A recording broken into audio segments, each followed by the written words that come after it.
Saya ingin ke Pak Teguh dari IPW. Kalau kita lihat ada ketidakpuasan dari kuasa hukum keluarga Brigadir Joshua mengenai rekomendasi Komnas HAM ini kepada Menko Polhukam, termasuk soal bagaimana soal penggunaan senjata di sana. Pak Teguh. Saya justru nggak mau menanggapi itu dulu nih. Saya kembali kepada pernyataan Komnas HAM ketika tim sus bertemu ya dengan Komnas HAM. Kan Komnas HAM menyatakan adanya rekomendasi pendalaman pelecehan seksual. Betul. Itu kan kita tidak salah dengar itu, ya. Kemudian diikuti dengan penyerahan dokumen hasil penyelidikan. Itu kalau tidak salah lihat, ya. Iya. Nah hari ini itu tidak ada. Ini dua dokumen yang sama atau dokumen yang berbeda. Ya itu dulu saya mau ingatkan karena kalau ada rekomendasi yang pertama itu diserahkan kepada tim sus, itu kan akan jadi dokumen resmi.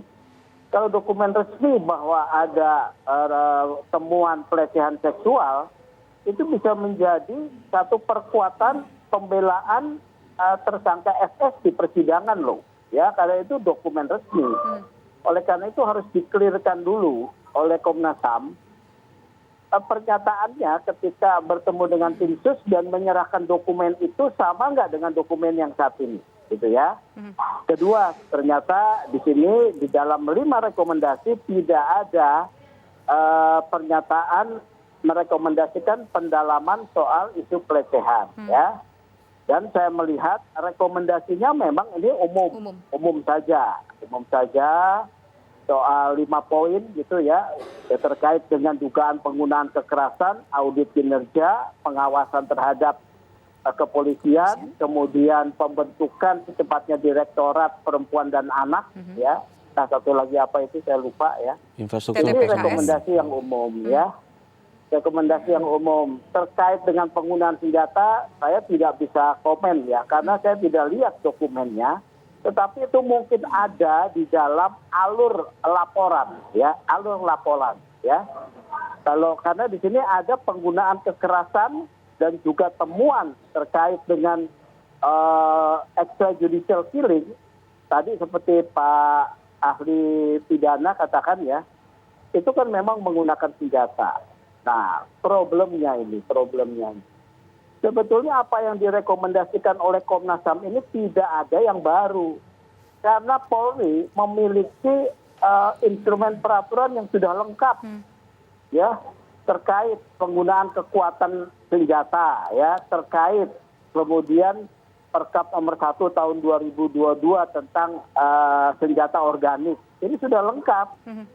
Yang tidak kemudian yang harus menjadi catatan adalah bagaimana memastikan ya praktek kekerasan itu tidak terjadi. Baik. Ya, ini yang harus dipastikan oleh pimpinan Polri, oleh Presiden, arahan kepada Pak Kapolri. Kalau praktek kekerasan terjadi, apa yang harus dilakukan oleh Presiden? Apakah mencopot Kapolri, ya seperti begitu, atau melakukan apa? Ini harus dipastikan ini. Jadi seperti itu menurut saya. Baik, Bang Johnson menanggapi mengenai tadi yang disebutkan mengenai kekerasan seksual, mungkinkah kalau kita bisa berandai-andai, mungkinkah dokumen rekomendasi yang disampaikan Komnas HAM ini antara polisi dan juga ke Menko Polhukam ini berbeda sehingga isi rekomendasinya juga berbeda dan ini kemudian akhirnya tidak membahas mengenai kekerasan seksual yang disebutkan. Perlukah Komnas HAM meluruskan lagi pernyataannya untuk bisa menjembatani kedua dokumen ini?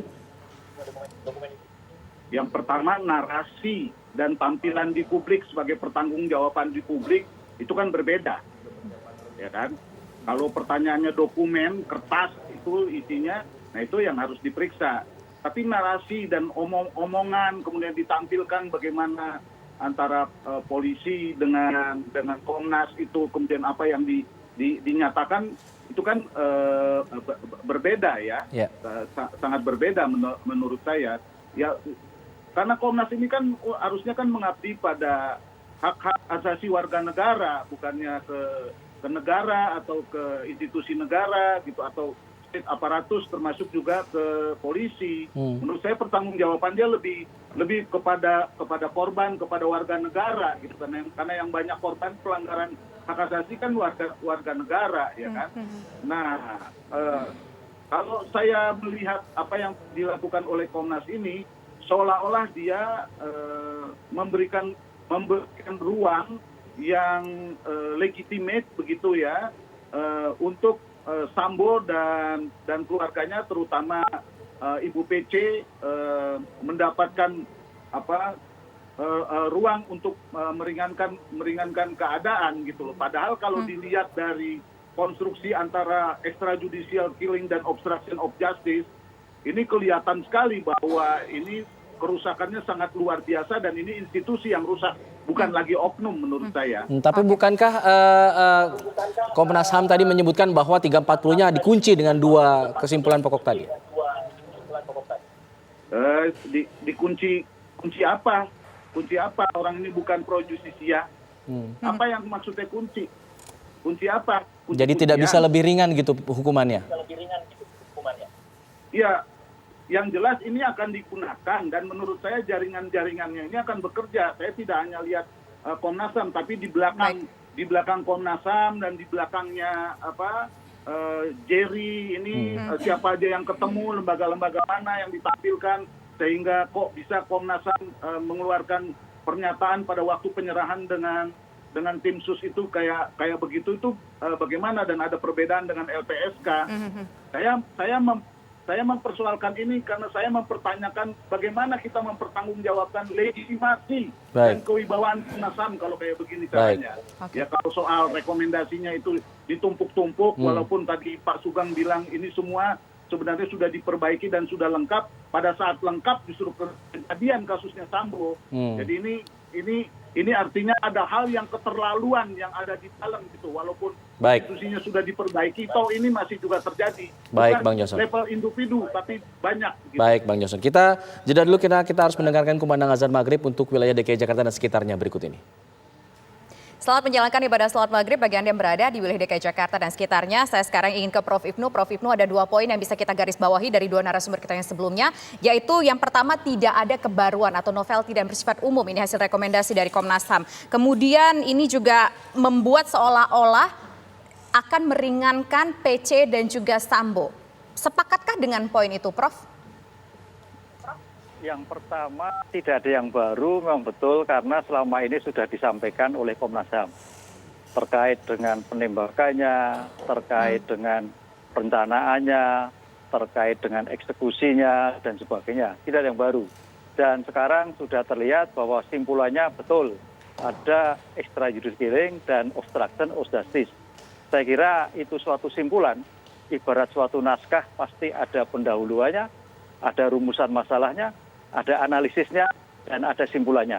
Mudah-mudahan di dalam pembahasan analisis tadi ada bukti-bukti yang mengarah, sehingga tidak ada kekhawatiran dari Pak Johnson tadi.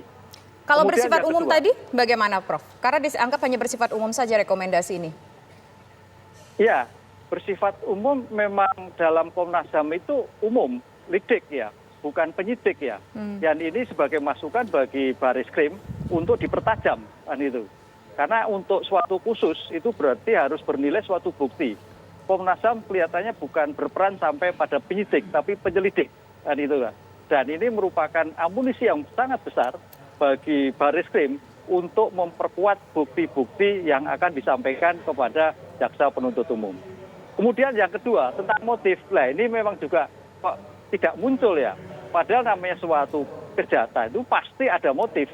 Dan selama ini motif itu dimunculkan. Inilah yang menjadi ramai dan ini menjadi abstrak, menjadi tanda tanya. Apa sebenarnya motif yang terjadi? Walaupun pasti nanti di persidangan itu muncul. Tapi paling tidak Komnas HAM memberikan headline, garis-garis pandang. Adakah atau tidak ada? Baik. Atau ada motif lain? Ini yang perlu kita dengarkan seperti itu, Pak. Baik. Tapi rupanya nggak muncul itu. Ya. Baik, saya ingin ke Bang Johnson. Bang Johnson sebagai closing statement Anda untuk menanggapi dari rekomendasi Komnas HAM ini. Singkat saja, silakan. Ya, saya sedih aja. Komnas kok kayak begini gitu loh. Karena ini lembaga sangat diandalkan oleh rakyat untuk melindungi rakyat, terutama para korban gitu. Sementara utangnya banyak ya, utang kasus, utang korban itu banyak. Kalau cara kerjanya cuma kayak begini umum-umum aja begitu ya, terus kemudian juga rekomendasinya nggak didengar sama polisi begitu, dan kemudian juga soal senjata dan kekerasan itu masih juga saja terjadi, mungkin terlampau kasar kayak kalau saya bilang ya apa gunanya kalau cuma untuk ngelengkapin aja, ngabisin uang negara aja. Oke. Gitu ya. Nah, ngapain juga, Baik. ya kan? Padahal ini situasinya sudah sangat krusial bagi Oke. polisi karena ini kejadiannya udah katanya sistemnya sudah lengkap, tapi malah justru kejadian yang buruk dan memalukan seperti ini gitu. Oke, baik. Sekarang saya ingin ke Pak Teguh, closing statement dari Anda singkat saja Pak Teguh. Obstruction of justice sudah saya sebut 12 dan 13 Juli ya. Jadi ketika ini Komnas HAM menyampaikan obstruction of justice buat IPW itu bukan sesuatu yang baru. Yang penting sebetulnya yang harus dimasukkan ya di sini, Komnas HAM memberikan satu headline ya, seperti pandangannya terkait relasi kuasa di dalam obstruction of justice itu. Mengapa banyak polisi masuk ke jurang padahal mereka profesional ya. Ini harus dapat masukan kepada Polri untuk Polri bisa mendapat satu tambahan untuk rekomendasi perbaikan. Itu saja dari IPW ya. Dan yang ketiga tambahan lagi ya, itu harus diperjelas tuh yang soal pernyataan di depan publik mengenai pelecehan seksual. Itu rekomendasi atau sebetulnya cuma omong-omong kosong gitu loh. Baik. Ya, itu penting gitu ya. Terima kasih. Baik, terima kasih Pak Teguh, terima kasih Bang Johnson, terima kasih Prof Hipnu sudah bergabung bersama kami di Kabar Petang. Selamat petang.